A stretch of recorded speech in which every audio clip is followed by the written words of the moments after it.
This RealAg Radio podcast episode is brought to you by Focus Herbicide from FMC. When tank mixed with glyphosate, Focus Herbicide provides a complete solution. Broadleaf burn-off and extended control on key grassy and broadleaf weeds like wild oats, bromes, and kochia in lentils, wheat, and more. See your local retailer or visit ag.fmc.com/ca today. It's time for RealAg Radio on Rural Radio Channel 147 on Sirius XM.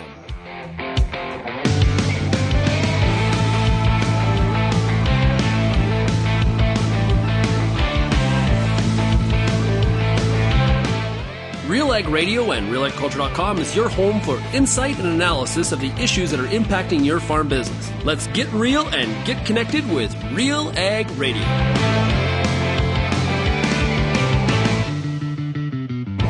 Welcome to RealAg Radio here on Rural Radio 147, Sirius XM. Shaun Haney, your host here on this Monday edition of the show.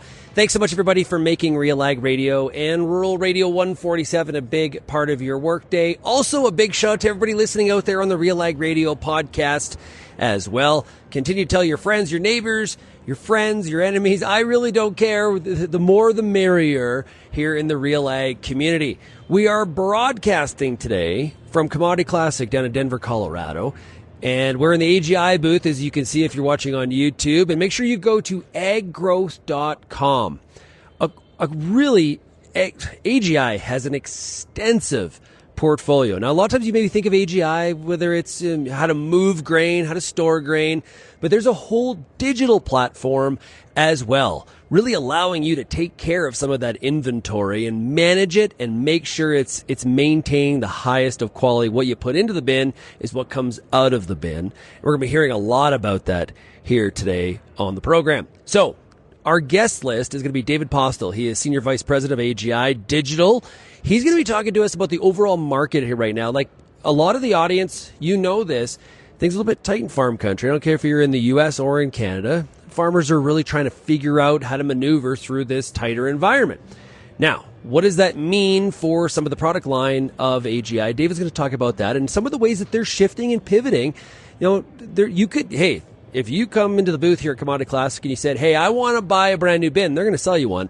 But they're also talking a lot about retrofitting and reviewing and looking and trying to improve some of the infrastructure and some of the equipment that you already have. I think that's a right fit for this kind of environment. We'll also be joined by Jeff Cruzen. Now, he is really one of the specialists globally when it comes to dryers.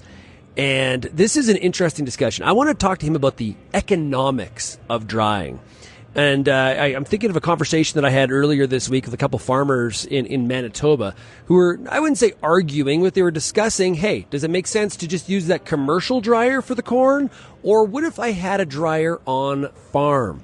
When and where does it actually make sense? So we're going to talk about dryers here today in the setup because, you know, for some of you, it's a no-brainer. For some of you, you've thought about it, and it really depends on where you're farming. And, of course, because we're broadcasting across Canada and the U.S., we're going to try to take in all of those geographical considerations. And then we're going to finish up with another conversation with Scott Cerveny and Ryan Thompson. We're going to really focus there about the brains in the bin. And we're going to talk about some of the things like Bin Manager, for example, and how we're making sure that we're monitoring what we have in the bin and that it's exactly what, like I said earlier, we're taking out what we put in, right? And so we'll be doing that as well. Now, if you have any feedback on today's program, we'd love to hear from you. You can send me an email, shaney@realagriculture.com. You can also find Real Agriculture across all the social media platforms. You can also call the RealAg feedback line, 855-776-6147. We've got a busy week here at Commodity Classic. It's going to be a busy couple days indeed. We're going to have more on the address that came from the USDA Secretary Brooke Rollins, who is on site here speaking to all the delegates at Commodity Classic. We're definitely going to be trying to get into that media room to talk a little bit about some of the tariffs and things like that. And we'll be talking to farmers. We could do a farmer rapid fire for Thursday's show here from Commodity Classic as well. We'll be in the Helena booth for tomorrow's show, Tuesday, as well. So we got a busy week here in Denver. And then, of course, we're moving on to the Crops Convention in Edmonton at the back end of the week. Looking forward to that. Stephen Harper, former Prime Minister of Canada, will be there. I'm going to be hosting a panel on trade with the Canada Grains Council, U.S. Grains Council, and their Mexican counterparts. Looking forward to that. It is a busy week. Busy. And never mind all the other issues that are happening. You can find them at RealAgriculture.com. Okay, let's take a break. When we come back, we've got David Postill. He is Senior Vice President of AGI Digital. He'll join us when we come back. You're listening to RealAg Radio, brought to you today by AGI. I'm Lindsay Smith. Joining me now is Chris Kennard for Farmer's Edge. Our focus is all about supporting ag retailers and those that serve farmers directly. We aim to be an enabler both from the tech perspective and the lab perspective. And really the one big change there is the expansion of our soil lab services, really opening the door to ag retailers, independent agronomists, making it easier for them to access fast, reliable soil testing. The labs work extremely efficient. What we feel sets us apart is also our integrations. We've built API connections with existing software that retailers and independent agronomy companies use to bring the results easier back into their own systems. We want to help retailers grow their business, and in today's market, turnaround times are extremely important. So we want to make sure that it's top of mind when thinking about Farmer's Edge as a lab. Our website is www.farmersedgelabs.com. There is a link to both the Canadian site and then the US site. Through a growing storm of kochia, cleavers, chickweed, and more, there's a clear path.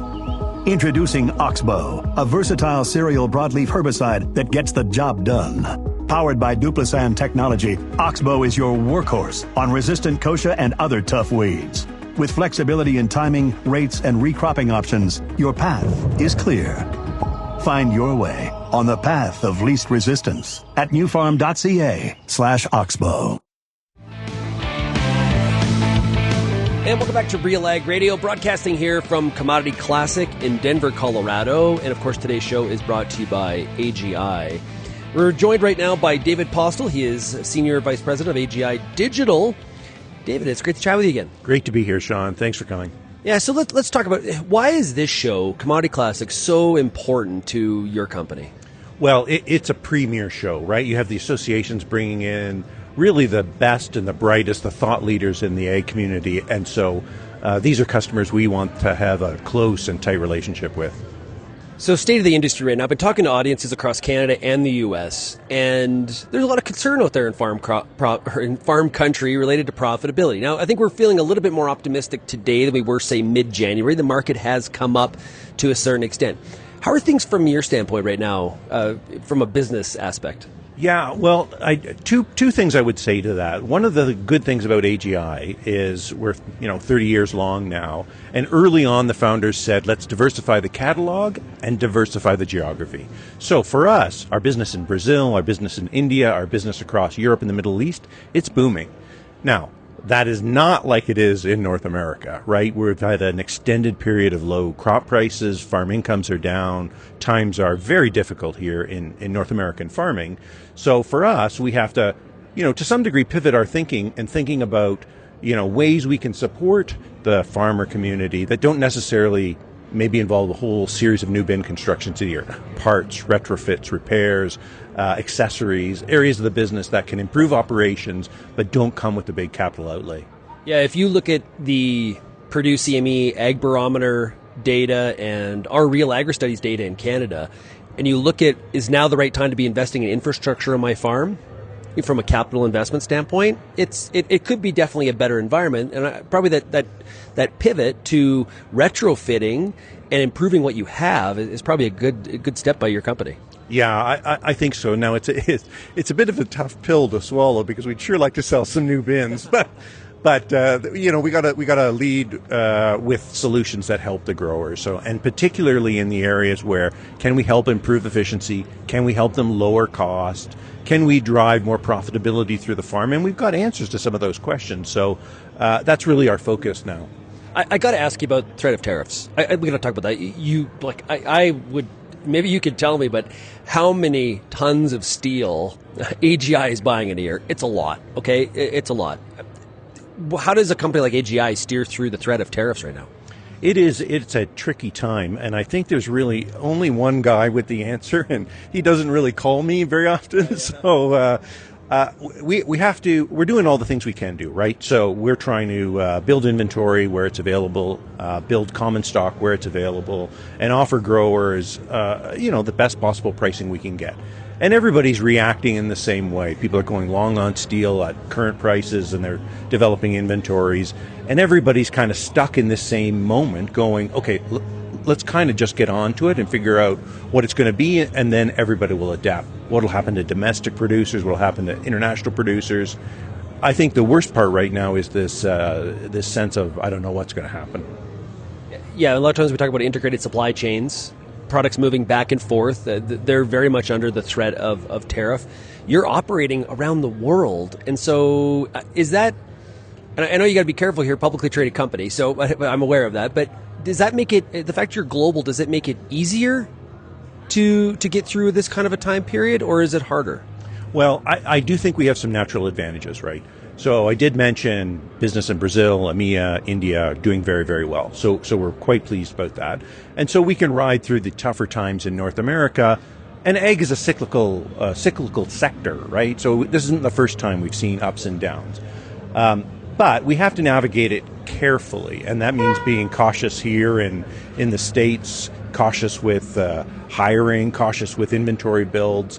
And we're doing all of those things the right way, I believe. What we really need to see is kind of a return to healthy commodity prices. Yeah, I hear you. And right now, it's really good for the livestock sector.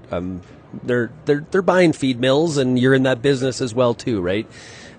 Let's talk about digital. Yeah. Now, digital. What's the state of ag digital right now? Because perception is we've kind of come off the hype train a little bit, and now we're down to more reality. And how are we actually creating ROI at the farm gate? Is that a good synopsis? What's going on? Yeah, 100% right. The buzz is over, and now the buzz is over, and now we're down to practical benefits. There's lots of writers. Jeff Moore wrote a book in the 90s, right, the Crossing the Chasm, that talks about how you have a wave of early adopters, but that middle majority, they're looking for practical benefits. They want to see how is this actually going to improve ROI. And so for us in digital, this is actually a golden moment, because the things we offer directly improve ROI. If you're going to have to hold on to your grain for a year, hedging against what's going to happen with commodity prices, you need to store it safely at temperature and moisture. And you're only going to do that with the correct monitoring. So we think there's lots of opportunity. So yeah, they might not be buying a brand new bin, but growers are coming to us and saying, hey, okay, I gotta weather this storm. What can you do for me? Well, let me tell you about monitoring. So I think we have passed the hype cycle, and we're into a phase now, at least when it comes to technology and agriculture, where the benefits need to be practical. Is your promise of the deliverables, has that changed too in some of the wording or some of the, do you know what I mean by that? Yeah. We've always started with the belief around monitoring. Well, let me back up. So AGI has been focused on digital technology since really the early 2000s.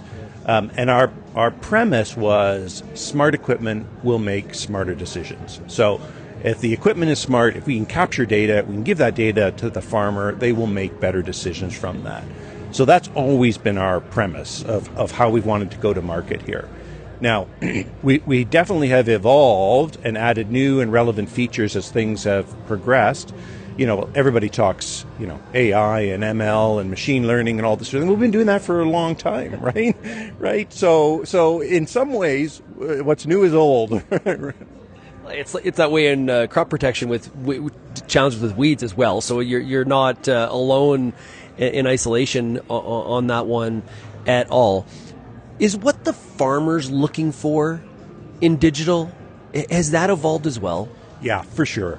And it's very interesting how it's evolved. So first, safety is much more important than people often give it credit for, right? You got multiple generations on the farm. You got dad, you got son, and you got the grandson all working on the farm, and you got mom and grandma, and none of them want any of them climbing on a bin to check it. So the importance of safety has really become quite salient. So safety number one. And then you get to really basic, like if I can look stuff up on my phone and buy fertilizer, buy crop protection services, order ag retail, Why can't I check the bin? So then you get this practical demand for information. So yeah, we focus on safety, but then we've got to really the basics, remote monitoring, remote visibility. And yeah, we can go further. We can get more advanced. We can do in-bin grain conditioning. We can do really cool stuff with EMC curves. We can save you money on electricity and your operating of the fans. But it's a bit of a progression. So you come in, they're coming in going, well, let's get farming a little bit more safe. Let's get it a little bit more efficient because I don't have all these people that can run around. So let me check on my phone things. And then we get to kind of the higher order benefits of more automation, more science behind what's going on.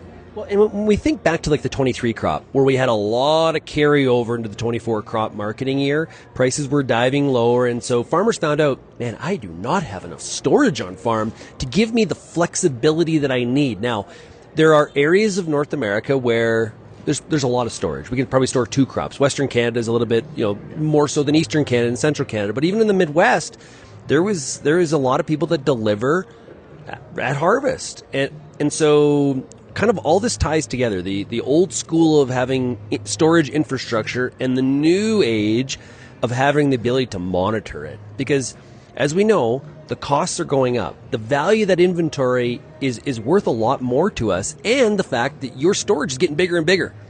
And so if we lose a bin, we used to lose 5,000 bushels.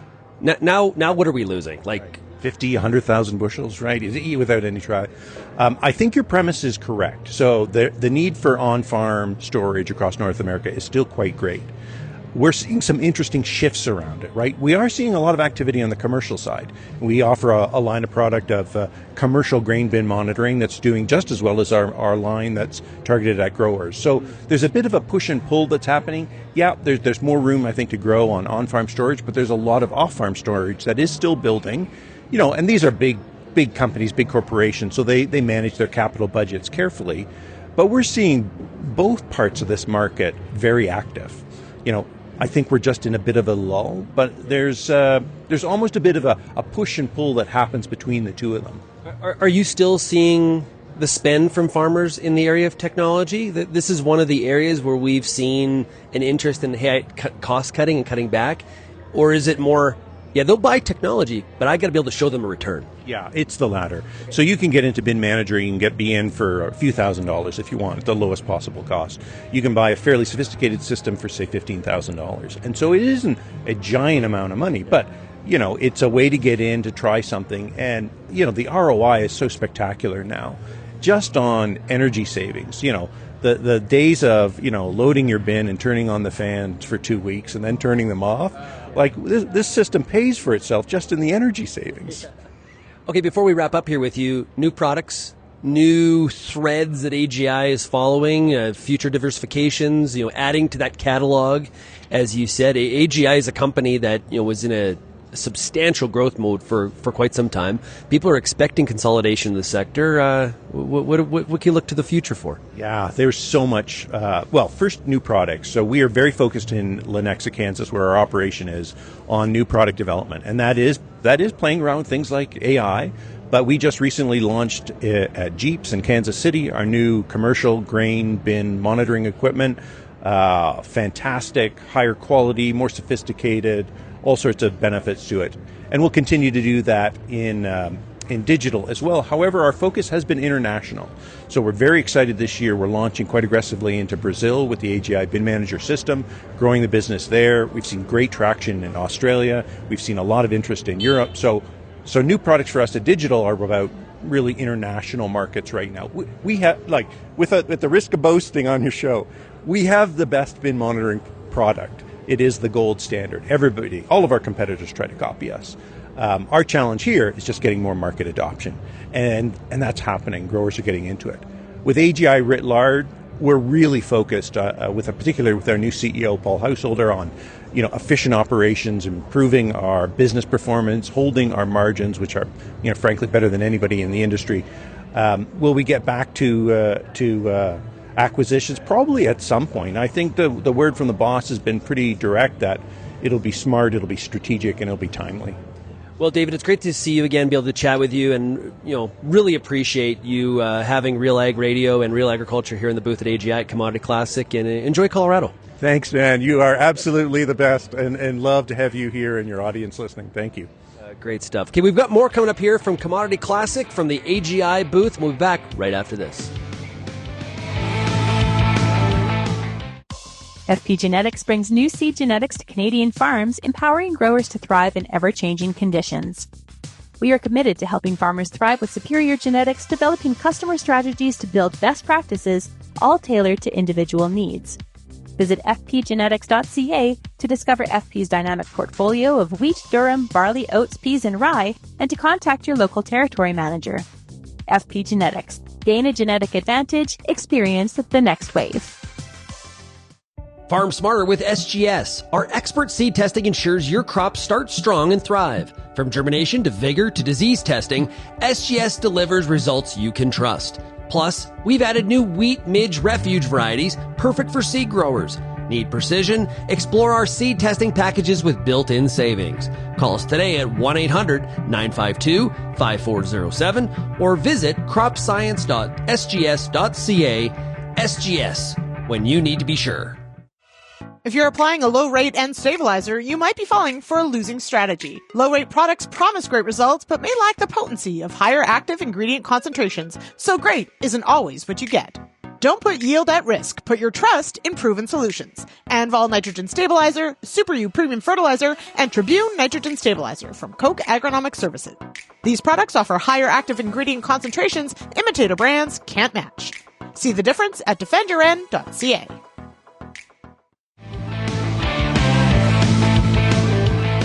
And we are back here on RealAg Radio, broadcasting from Commodity Classic. We're in the AGI booth. I want to make sure that you go to aggrowth.com to find... We heard about the catalog at AGI, extensive across numerous product lines. So please go to aggrowth.com to find out more. And big thanks to AGI for having us down here at Commodity Classic. Okay, let's continue on our journey here. We're joined right now by Jeff Cruzen, his AGI Dryer Business Development Rep. Jeff, how are we doing? Doing fine, Sean. How are you? Good. Now, we were talking during the commercial break. I do a lot of farm shows. It sounds like you get around as well. I do. I support the U.S. sales team, and I also support the international sales team. So I'm around the world in many different countries. You would see, like me, a lot of similarities, but there's also a lot of differences as well. There really is. I mean, what we do in the U.S. is, in some cases, totally different than what's done in other countries, only because of the size of our operations, and sometimes it's just cultural differences. Yeah. Okay, let's talk about dryers. Now, is AGI focused kind of throughout, like on-farm, but also the commercial side as well? We are probably targeted more for on-farm than commercial. We can do small commercial operations because we do from a bushel range, we do from about 200 bushels an hour up to 5,000 bushels an hour, or in metric tons if we want to talk that. We're about 25 metric tons all the way up to about 125 metric tons. Yeah. What is being installed on some farms today was probably commercial 20 years ago. In some cases, you're exactly right. I mean, operations have gotten larger, so the capacity demand for the on-farm operations has increased as well. Okay, so last week I was talking to some farmers in Brandon, Manitoba, and I was an after-dinner speaker, and so they had a few cold ones, and they were arguing about dryers. One farmer, both corn growers, one farmer had said, you know what, it doesn't pay for me to have an on-farm dryer. I just take it to the elevator. They dry it for me. It cost me, I think he had said like 41 cents a bushel for corn. The other farmer was like, honestly, I couldn't imagine not having an on-farm dryer because I got rid of a combine, and now my dryer is equivalent to a combine, and we can start earlier in the day, go later at night. Gives me lots of flexibility. This is probably an argument you hear a lot of.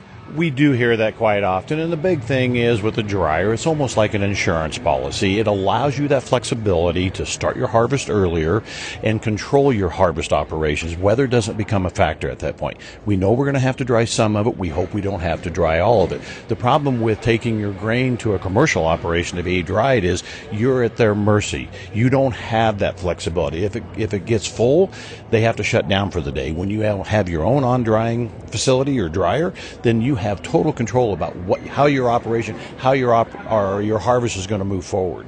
So we're at Commodity Classic, so let's talk corn. Okay. How many acres of corn do I need to be harvesting to justify a dryer on farm?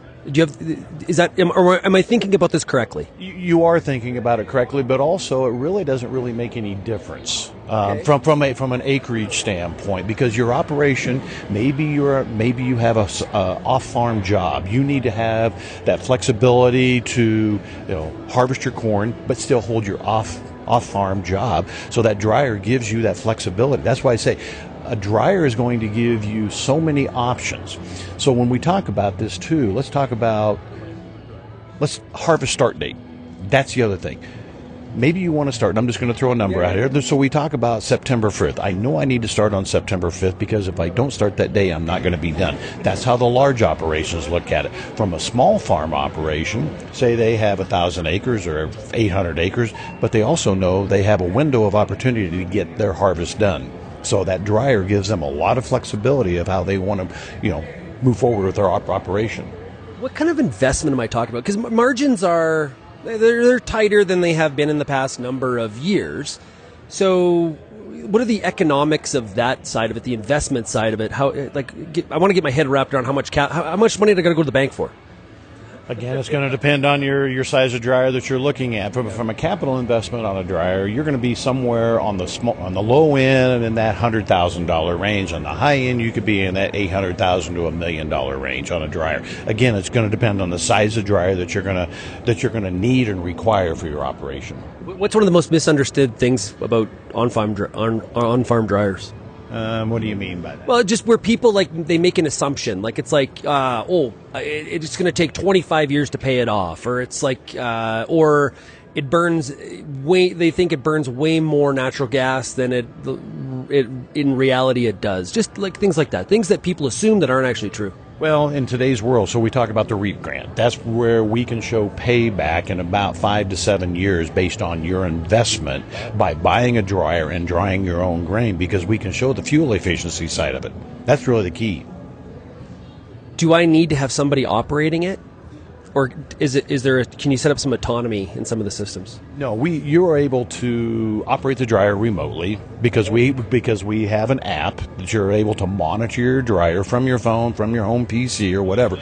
So you have that flexibility. The big thing is that all the safety mechanisms are built into the dryer, into the control. So if you're not there, if something happens, it will automatically shut the dryer down, and in some cases shut your whole operation down from the drying standpoint. Now, do I have to? And there's going to be some differences, I would assume, here from a state or provincial level, depending on where you're farming. But is it hard to get approval for a dryer, or do you need to worry about that kind of stuff? No, but getting approval. Well, let's say this: if you're close to a community or to a residential area, you might not want to have a dryer. And I'm not talking just us, any type of dryer that's on the marketplace, because in some cases they can have emissions and dirt and dust come out. Now, when you get to the rural countryside, no. If you're looking at the difference between the U.S. and Canada, Canada has more regulations in place than what we have here in the U.S. Of course we do. Let's talk about mixed flow dryers, some of the characteristics. Okay. The mixed flow dryer, it's not new, but it's gained a lot of momentum in the industry right now because of the efficiency standard, the quality of grain that comes out of the mixed flow. It's just more gentle on the product. And yeah, so talk about that care of the product and in that being gentle. What does that mean? And is that just how you evaluate that? What does that mean for the grower? Okay, so if you're comparing a cross-flow dryer or a screen type of dryer, which is very common in the marketplace, and you compare it against a mixed-flow style of dryer, the grain column is very narrow.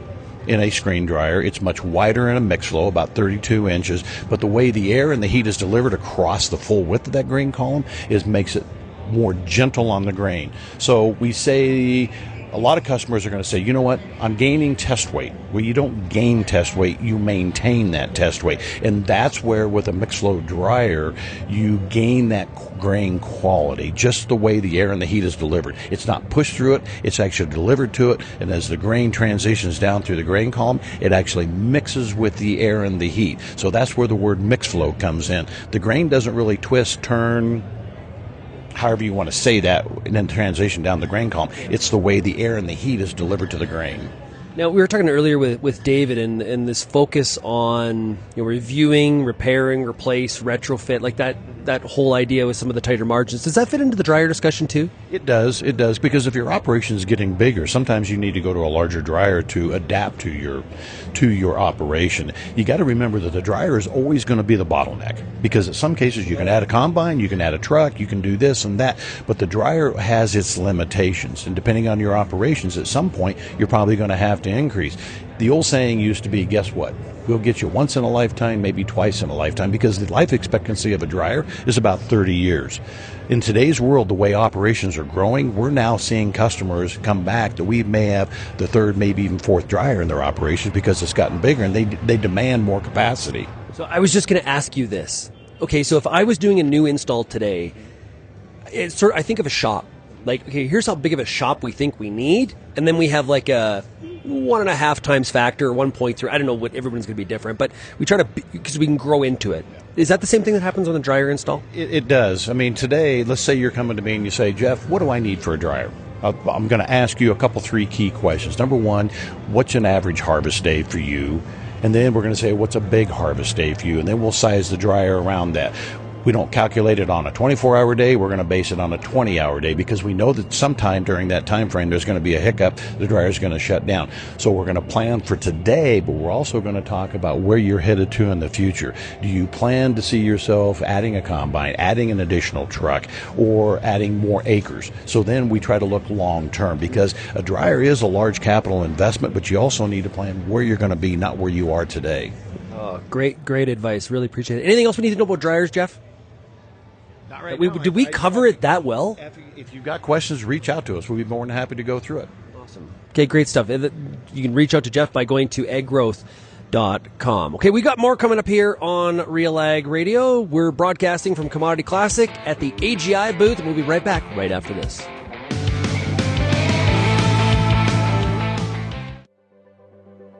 Looking for proven performance in wheat? Lima Grain Cereal Seeds has you covered. With locally adapted varieties bred across key growing regions, LCS delivers top-tier genetics for winter and spring wheat. In 2024, LCS farmers swept 12 national wheat yield contest categories and won the Bin Buster Award for the 4th straight year. Learn more by going to limagraincerealseeds.com. If you grow soy or edible beans in Ontario, you know that Sclerotinia white mold is no joke. Yield loss can be devastating, and timing fungicides can be complicated, but did you know there's a new seed treatment that can help mitigate yield loss? Start the year off with your best foot forward against disease. Ask your seed supplier or local Agronomic group to pre-treat your beans with Heads Up. Part of a complete white mold management plan, ask your seed dealer about Heads Up today or visit headsupst.com. And welcome back to RealAg Radio, Rural Radio 147, Sirius XM. We're at Commodity Classic in the AGI booth. Make sure you go to aggrowth.com to find out more. We've been learning a lot here from our friends at AGI. We're going to continue to do so. We're going to talk about storage and bins and really kind of dig a little bit more into some of the technology side of the equation. We got two people that work at AGI with us here right now. Up first, Scott Cerveny, who is, Scott, what do you do at AGI? A product specialist, anything for storage and handling. Okay, based out of where? I'm based out of Kansas, Nebraska. Clay Center, Kansas. Great stuff. Okay, also joining us is Ryan Thompson. Ryan, what do you do at AGI? I'm a strategic account manager for AGI, so I work with a lot of our strategic partners in the industry, ranging from food and beverage, popcorn, seed companies, biofuels, sustainable aviation fuel, farm market groups, whatever. I mean, wherever partners are needing to have grain handled a certain way, we pretty much work with them and their growers to help them meet their needs. You're seeing some pretty cool projects being built right now. There's a lot of interesting things going on, yeah. So it's never a boring day. So. Yeah, that's pretty cool stuff. Okay, so let's talk about storage here. So in a market where every aspect of grain operation it's got to perform at a very high level, guys. We can't forget about the bin and what's inside of it. So Scott, We know that when we talk about storage, we really have to look at the full grain yard and the system and really think about, it's not just each individual bin, it's a collective system approach to storage. Correct. So one thing you want to keep in mind is you spent all year producing this crop. You want to handle it gently when it goes into the bin. And once in the bin, you want to maintain that quality until you have the chance to take it to market. So it's very important to take a look at your bin, make sure it's good in structural integrity. It's going to perform and maintain that quality of the product that you put in there. That's also true on the commercial side. Like if you got an ethanol plant, you're kind of doing the same, aren't you? Very much so. Yeah, you want to, once you get in there, the whole point is to make sure it's staying in condition. So a lot of different things you want to do to be able to make sure you're maintaining that, not having any issues going wrong with the grain for it to get out of condition that can cause bigger problems that'll ultimately lead to a structural issue or even a fire or anything like that down the road. Yeah. But so one thing just to think about is that is your bank account. You spend all the time, you put it in there, so you want to make sure that there's no leaks, letting water to get in, anything like that. Good aeration, so you can aerate and condition the grain properly, and then handling it in or out, so your equipment's in good mechanical shape to maintain the condition of that product in and out. If the bin's empty and you walk in and you look up and you're seeing daylight, that's a problem. Exactly. The only place you should see daylight would be events. The porthole up top. Exactly, where you want the air to go out, because you don't want any other outside elements coming in, snow, rain, things like that. So you want to keep that product dry inside. The other thing you want to do is, you talk about structural integrity, you don't want to leave anything stuck to the side of the bin or along the floor, because that's a chance for moisture to collect. When that moisture collects, it can start working on that galvanization, and it also provides an opportunity for insects. So Ryan, AGI, there's a bin assessment tool. Isn't there a program like that? Or what do you guys do? Yeah, on the digital team, what we like to do is go out to all the bin sites and do what we call our bin assessment. And what we're looking at is, we're just going to be looking for anything that really pops out at us as a safety issue, number one. But our main focus is to evaluate, and identify what do we have for a bin? How many foot diameter is it? How many feet tall? How many rings tall? How many fans are on there? And with the fans, what are the horsepower of those fans? And then we want to identify how many vents are up there. Is there enough up there? And we'll take all that information and actually run a aeration model for the growers, so they actually know what that bin is actually capable of doing as far as a conditioning standpoint. How often should I be doing something like that?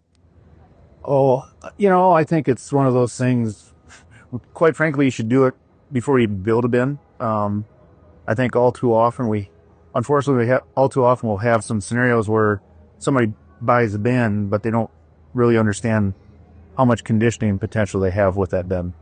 One might just think, well, I bought a bin, I can dry a certain percent of corn out of it, or take so many points out of it, and it's nowhere near that potential, because it doesn't have a fan power or vent power or anything like that. So I think you do that when you're purchasing it, but then also as you're looking to upgrade your facility, you want to know, what do you have before you start making too many plans or purchasing too many retrofit options to improve your system. Okay, Scott, what are some of those retrofit options? Like accessories, like, when we buy a new vehicle, especially like a Jeep like I have, you got to accessorize it, you got to pimp it out a little bit.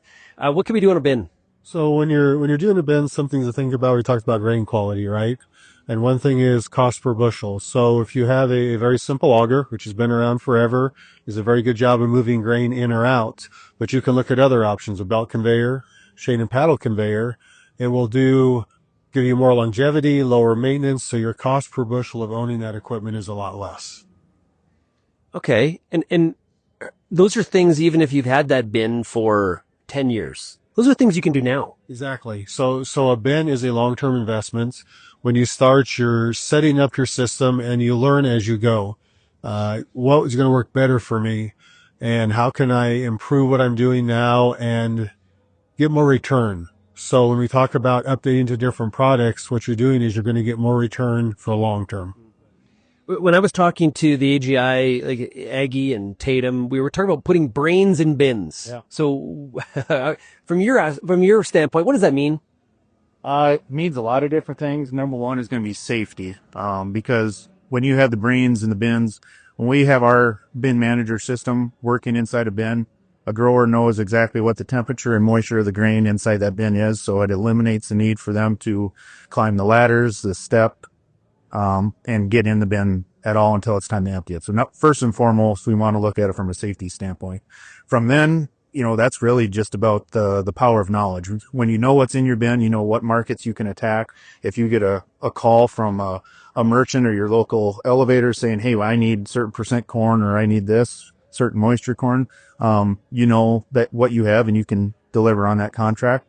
But then it's also taking away that worry and giving you that peace of mind of knowing what's going on inside the bin, to know that your grain is in good condition and you're not going to have to worry about different conditioning issues like mold or anything like that would essentially hurt your bottom line. And I think too, another thing, all of us farmers out there today, we're always looking at how do we get more efficient on the farm. A bin monitoring system like Bin Manager is good for that too, because now your fans are only running when the outside conditions are conducive to helping you accomplish what you're trying to do in the bin. So you're becoming more efficient by those fans only running during key parts of the day when it's actually going to put the correct air into the bin. Yeah, saving you money too. Correct. I mean, everyone uses the saying, your grain bin is your piggy bank, but you really want that piggy bank to be like a CD or a high interest savings account that's gaining you money as it's sitting on the farm. So, early days of when we were monitoring what's in the bin and, the quality of that material, we were maybe at a couple points.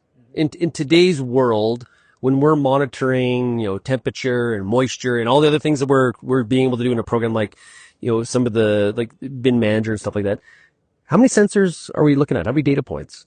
Oh, you're looking at a lot. I mean, it really depends on the size of the bin, because the diameter of the bin will dictate how many cables will go in the bin. And on the cable, most bins will typically have a sensor every 2 foot on each cable. So, I mean, you're talking anywhere from 20 foot high to some bins are pushing 100 foot high. So, you're pulling in a lot of different data points throughout the bin.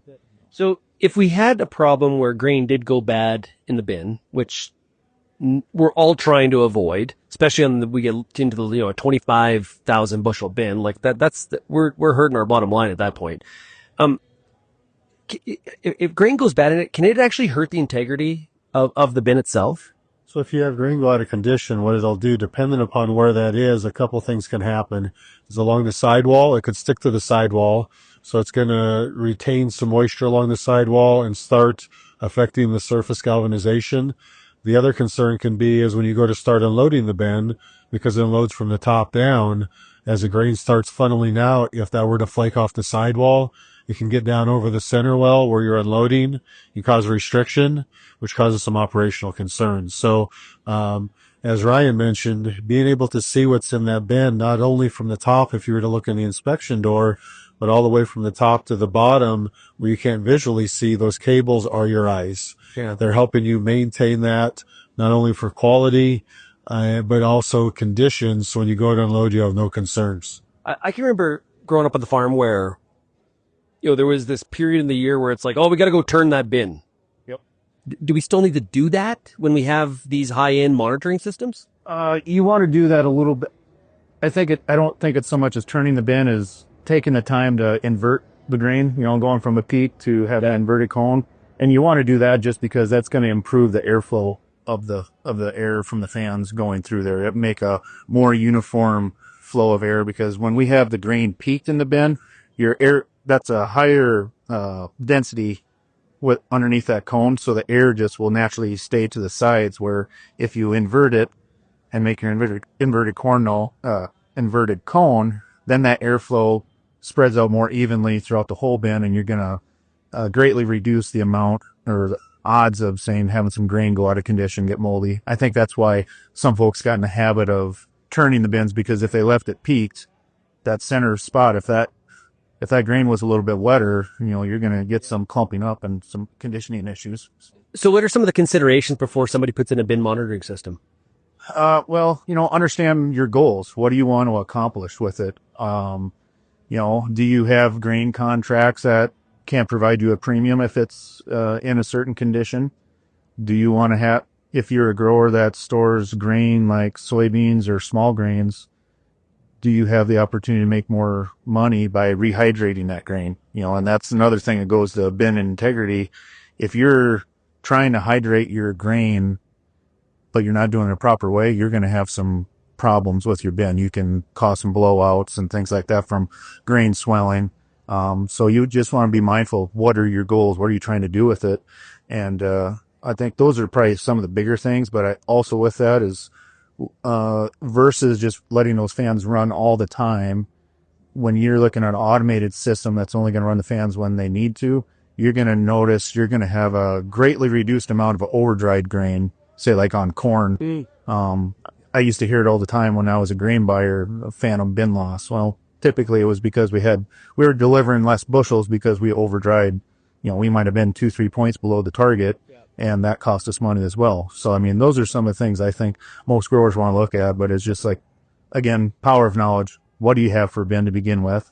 How much capability do you have, and what do you actually want to do with the bins that you do have? Because everyone sees them as a tool, obviously, but sometimes I don't feel we're utilizing that tool enough, or we're maximizing use of it. So, Scott, any follow-up thoughts from your standpoint? We've talked quite a few things here. The one thing I think is always important to remember is safety. We want to be safe when we're around our bins. Don't go in them unless you absolutely have to. And if you do, follow all the safety protocol. And the bin manager allows us to see inside without having to go inside. So just keeping ourselves and our family safe. Very well put. Exactly. Safety is always a consideration, absolutely all the time. Hey guys, it's been a lot of fun. Thanks so much. Really appreciate it. Thank you. Scott, it's great to meet you. Thank you very much. Okay, as we've been talking about, we're broadcasting here from the AGI booth at Commodity Classic in Denver, Colorado. We'll be right back on RealAg Radio, Rural Radio 147, right after this.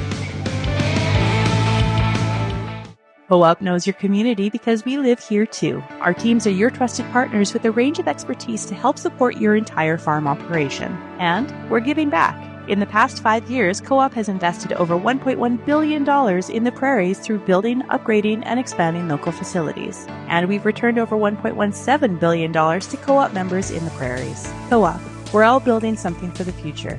Here for your farm, here for your family. Learn more at coop.crs/farm. Every farmer defines success differently, and every farm has its own unique challenges. Corteva Biologicals is partnering with Canadian farmers for their success, offering unique solutions that improve and protect crops from start to finish, based on each field's needs. Using proven predictable solutions across all crop stages, Corteva Biologicals helps build healthy, productive, and profitable farms. Corteva Biologicals, we're growing together. And welcome back to RealAg Radio, Rural Radio 147, Sirius XM. We've had a great time here at Commodity Classic, end of day one. It has been fantastic. Big shout out and thanks to AGI for being today's show sponsor. Make sure you go to aggrowth.com. Well, this show was recorded on Sunday because the first day of Commodity Classic was on Sunday. And a great way to wrap up the day was new USDA Secretary Brooke Rollins, about 2 weeks, 15 days since confirmation, doing a lot of media appearances, and Commodity Classic was no different. And before addressing the general delegation of all the thousands of farmers that are here in attendance from across the U.S. and some farmers from Canada as well, Secretary Rollins made the decision to spend some time with the media and answer some media questions. And I think this is actually her first scrum or gaggle, as it's called, in the industry. Of course, a lot of questions came up. There was questions about trade, conservation programs, Doge, of course. She really took the time. Actually, it was really short, and then she found out that her speech wasn't for a little bit, and so she actually took additional questions. That's when yours truly got to ask a question. Let's hear how that exchange went. Yes, sir. Shaun Haney, RealAgriculture. You're concerned about input costs, yet the administration, as you mentioned, is threatening tariffs on Canada and Mexico. 87% of the potash used in the Midwest comes from the province of Saskatchewan. You also say you talk to the president regularly, which we all believe you, What are you recommending to him in regards to tariffs on Mexico and Canada? I don't want to obviously talk about personal conversations with him, but just know that I have had conversations with him specific to that issue and will continue. But also the other teams, the teams from USTR, a U.S. Trade Representative who we just got confirmed, Jamison Greer, just a couple of days ago. Howard Lutnick, obviously Commerce Secretary, who's leading a lot of these conversations and negotiations on behalf of this White House. Kevin Hassett is head of the National Economic Council. He's within the West Wing. He's also as well. And so our conversations are ongoing and will continue to be. And I fully recognize that. So as you can see, Secretary Rollins addressing, it's going to be a cabinet decision when it comes to what happens on those Canada and Mexico tariffs. What we did hear is that at the very end there, where she said she is aware of potash being a pretty important resource for the U.S. farmer. There was a lot of talk amongst the other questions related to trade, her talking about, the crisis at the farm level here in the U.S. And a lot of that is led by some of the challenges around input costs. Well, as my question led, one of the ways to make sure that you don't increase input costs more than you have to is putting a 25% tariff on fertilizer coming out of Canada. So we will see. Tuesday, we're going to have a decision, apparently, it sounds like, from the Oval Office, President Trump making the decision on that day, which will also be his address to Congress. So it's not a State of the Union, it's an address to Congress. And what we're going to hear there is maybe we're going to hear, hey, I'm postponing the tariffs. Maybe I'm going to apply the tariffs. We're going to have to wait and see. And I think that's anybody's sort of speculation at this point. It was actually interesting, somebody had texted me and said, I might be the first Canadian that's actually talked to USDA Secretary Rollins in that kind of exchange. As far as we know, when we had talked, and we heard it on the radio show last week, Minister McCauley has yet to talk to Secretary Rollins. We're over 2 weeks, and Canada being one of the largest trading partners of the U.S. Across a number of different products, but of course agriculture being one of those critical ones. The two of them have not talked. I've been talking to some of my colleagues in the media asking if they find that surprising. There's not a lot of surprise around that, maybe more so disappointment, but definitely no surprise in terms of, she's been doing a lot of speaking, meeting with a lot of groups. I know she met with some farmers here at Commodity Classic, as well as some of the industry organizations that are the hosts. But she did mention in that session as well that they are working at Trump speed and really trying to move ahead. Avian influenza definitely is one of the big items on her list. That was last week. Speaking of Mr. McCauley, what is interesting is that on Saturday, as we talked about on Friday's show, on Saturday he had that major announcement in his riding. And as we sort of had speculated or lightly sort of tossed out there, he is not going to be rerunning. Mr. McCauley has made the decision to not run in the next election. 36 years representing his riding in PEI, 2 times as Ag Minister. It's going to be very interesting as I start to get some of your feedback. I posted a video on some of the different social media channels in terms of, hey, what's your thoughts on Minister McCauley? What will his legacy be as Ag Minister?